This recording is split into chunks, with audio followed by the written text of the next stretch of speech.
Cette nuit, dans le livre des Proverbes, j'ai été guidé dans ce verset, chapitre 4, verset 18. Le sentier des justes est comme la lumière resplendissante, dont l'éclat va croissant jusqu'au milieu du jour. La voie des méchants est comme les ténèbres, ils n'aperçoivent pas ce qui le fera tomber. Amen. Alléluia. Il y a donc deux directions bien définies et il y a deux choses particulières vraiment à réaliser. C'est que quand on est dans la mauvaise voie, quelquefois on ne s'en aperçoit pas et on glisse dedans, on tombe dans quelque chose dont on n'avait même pas vu la difficulté et la gravité. Mais j'aimerais que ce matin on réalise ce que c'est que le sentier des justes. Et le sentier des justes, c'est quelque chose qui est resplendissant. Malgré ce qui peut sembler quelquefois compliqué, difficile à comprendre, eh bien le sentier des justes est comme la lumière resplendissante. La lumière, c'est quelque chose dont l'intensité change, et ce matin, le soleil s'est levé, il avait une intensité, et plus on va dans la journée, plus son intensité est puissante. Et c'est exactement ce que dit le psalmiste, dans le livre des Proverbes, ce que dit Salomon: le sentier des justes est comme la lumière resplendissante, dont l'éclat va croissant. Dans la journée, le soleil il va grandissant. Alors, jusqu'au milieu du jour, parce qu'il est question du milieu du jour. Pourquoi ? Parce que Jésus revient bientôt. Alléluia. Et ce ne sera pas une époque de ténèbres, mais ce sera une époque de pleine clarté. Donc il y aura une lumière resplendissante au ciel, il y a une lumière resplendissante dont les hommes ne connaissent pas la luminosité actuellement, mais on peut réaliser ce que Dieu a fait dans sa création, à l'image bien sûr de ce qui est dans les cieux, comme ce soleil. Vous savez que le soleil est beaucoup plus grand. Le soleil, on n'en voit que 25% en fait sur la Terre, de ses rayons, de ses effets. Ce qui veut dire que la grâce, elle déborde. Dieu a fait un soleil beaucoup plus gros. Et de même, pour nous, il veut faire des choses beaucoup plus grandes. Souvent, on limite les choses, on pense à quelque chose de petit, mais Dieu voit les choses en grand. Il veut que nous les voyions en grand, comme il veut que nous voyions notre guérison en grand, notre vie éternelle en grand. Bien sûr, dans quelques temps, on vivra éternellement. Et on n'a aucune notion de ce qu'est la vie éternelle, si ce n'est que justement, on n'aura plus besoin d'aller se coucher, de dormir. On sera en présence du Dieu vivant qui va sans cesse nous régénérer perpétuellement. Donc il y aura une puissance, une force lumineuse dont on n'a aucune notion actuellement, si ce n'est qu'avec les rayons du soleil, on peut voir aussi un tout petit peu et comprendre un peu ce qui nous attend. Le sentier des justes est comme la lumière resplendissante. Ce qui veut dire qu'il y a un éclat qui se dégage de nous. C'est non pas un éclat qui vient de nous-mêmes, mais un éclat qui se dégage de nous. Jésus étant la lumière, nous devenons son reflet. Et ce reflet, il va en grandissant jusqu'au milieu du jour, c'est-à-dire que Dieu veut vraiment pour nous quelque chose qui soit comme le midi du soleil, comme l'apothéose, quelque chose où on est vraiment dans... Quand on est à midi au soleil, voilà, on ne bouge plus parce que c'est chaud, c'est bon, et cette lumière, tout dépend des latitudes, il y a des endroits où c'est trop chaud, mais en règle générale, c'est un moment où on est apaisé, où notre corps aussi, qui a besoin de ces vitamines, prend de la force et il se met à resplendir. Et bien sûr, quand Jésus reflète sur nos vies, il y a quelque chose qui va en grandissant. Il n'en est pas, et la Bible parle bien sûr du psaume, et on peut regarder ensemble le psaume 1er, Heureux l'homme qui ne marche pas selon le conseil des méchants, qui ne s'arrête pas sur la voie des pécheurs, qui ne s'assied pas en compagnie des moqueurs, mais qui trouve son plaisir dans la loi de l'Éternel, qui la médite jour et nuit. Il est comme un arbre planté près d'un courant d'eau, qui donne son fruit en sa saison et dont le feuillage ne se flétrit pas. Tout ce qu'il fait, lui, réussit. Amen.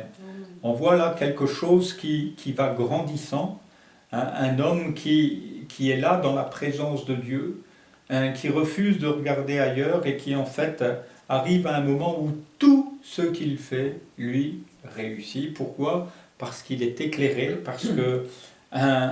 parce qu'il trouve son plaisir dans la loi de l'être, parce qu'il est éclairé, il est dans la méditation nuit et jour, il se repose non pas sur les conseils des hommes, mais sur la parole de Dieu. Et bien sûr, là, il y a quelque chose qui jaillit de sa vie, il est comme un arbre planté près d'un courant d'eau qui donne son fruit en sa saison. Et dans notre vie, il y a aussi des saisons où justement, il y a quelque chose qui arrive.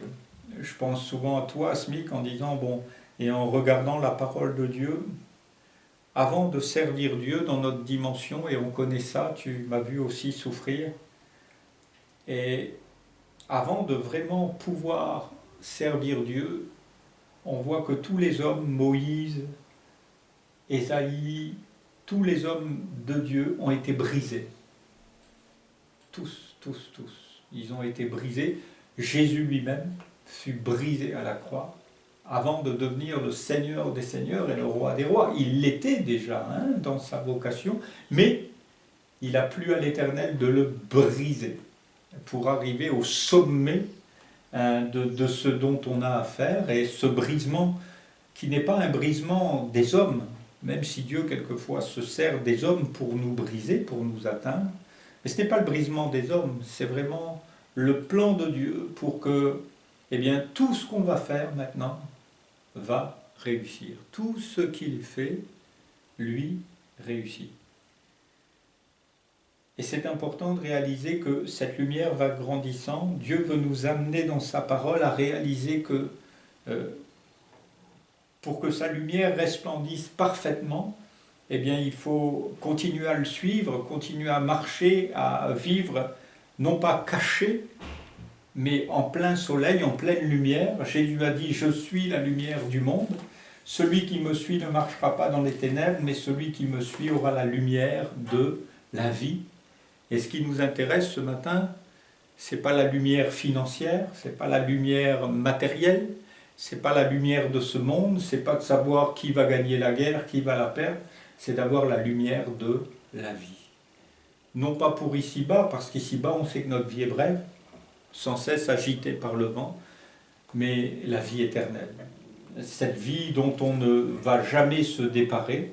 Et c'est dans l'évangile de Jean au chapitre 8 que Jésus dira, je vais le lire pour vous aussi, Jean au chapitre 8, et au verset 12, il me semble.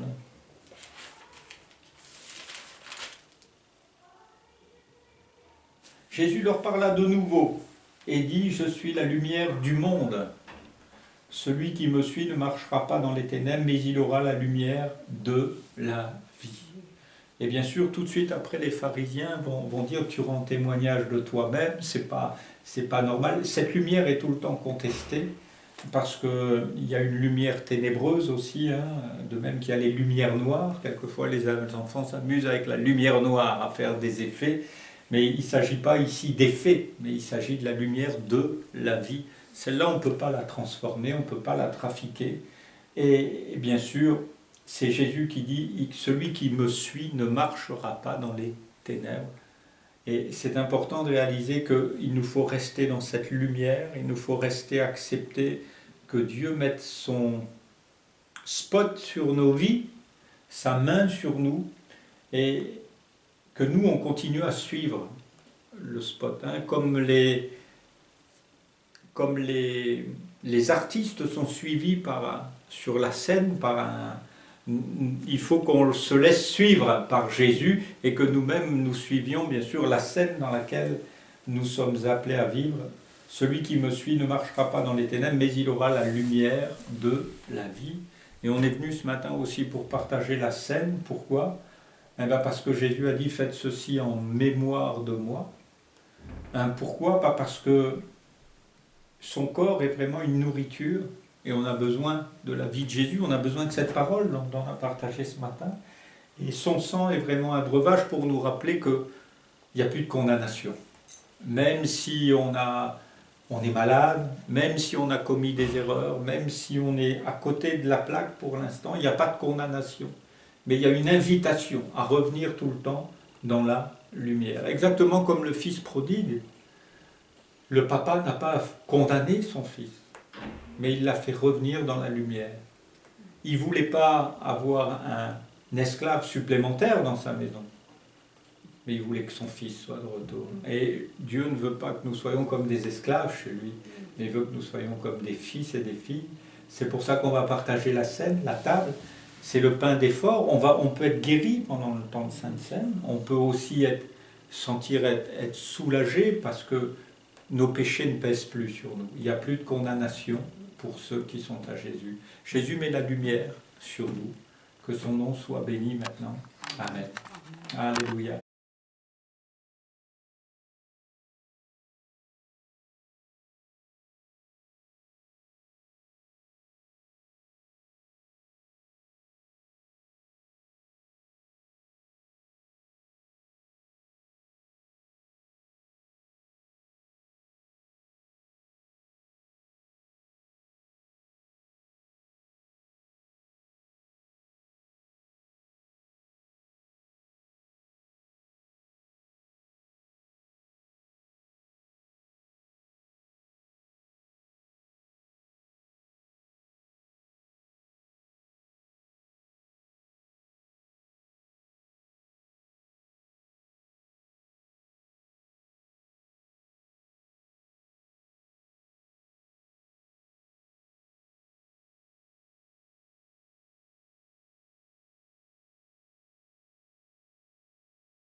communique la vie.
toutes ses formes.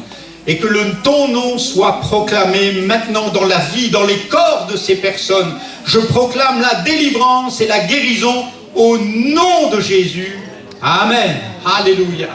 Gloire à Dieu.